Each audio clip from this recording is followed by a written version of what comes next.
සුබ දහවලක් ඒවා ටිකක් අවුව ටිකක් වැඩි. මේ දවස් ටිකක් අපිට මේ වැඩ කරන ගමන් ඉන්නේ. අද නිමාඩු දවස. මොකද පිරිවෙන් පැවැත්වෙන්නේ නැහැ. මොකද රජයේ ආයතන ලොකු නිමාඩු ලබා දීලානේ. අපි අද දවස් වැඩ කරා. මහන්සියට චුට්ටක් වැඩ ඉන්න පැත්තක මේ හේවණකට.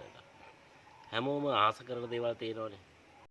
මං කියවනේ හැමෝම ආස කරන දේවල් තියෙන කියලා. ඕගොල්ලෝ අපි හැමෝම ආස කරන දේවල්. මගෙත් ඒ වගේම ලොකු ආසාවක් තියෙන්නේ මේ සම්බුද්ධ ශාසනය වෙනුවෙන්. නැත්තම් අපේ සසුන වෙනුවෙන්. පුළුවන් කාලයේදී අවුරුදු 50ක් විතර වෙනකන් විහෙර විහාරස්ථාන ටිකක් හදලා ඒ වගේම ශිෂ්‍ය පරපුරක් හදලා එයාගේ ශාසනයේ යම්කිසි මෙහෙයක් සිද්ධ කළා ජීවිතයේ අවසාන කාලේ වික්ෂුවක් විදියට හරි සඳහා කාලේ ගත කරලා ඒ වගේ පුළුවන් බණ භාවනා කරලා විමුක්තියක් ඒ වගේම ළඟා කරගන්න. ඉතින් ඒ නිසා ඒ වෙනුවෙන් අපි බොහොම මහන්සි වෙනවා දවල් නැතුව අපිට ගොඩාක් අය උදව් උපකාර කරනවා.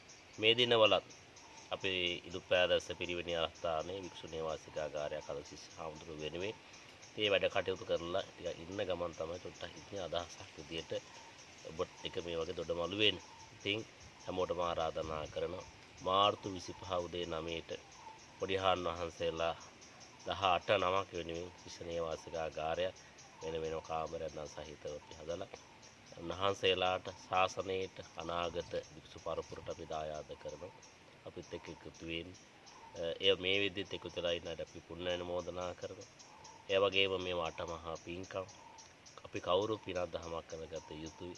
මේව දැකලා බලලා සතුටු වෙන්න බොහෝ දෙනාට පවා අපමාන පින් කුසල් ලැබෙනවා. හොඳයි. හැම දිනාටම එමනම් සුබ සන්ධ්‍යාවක්.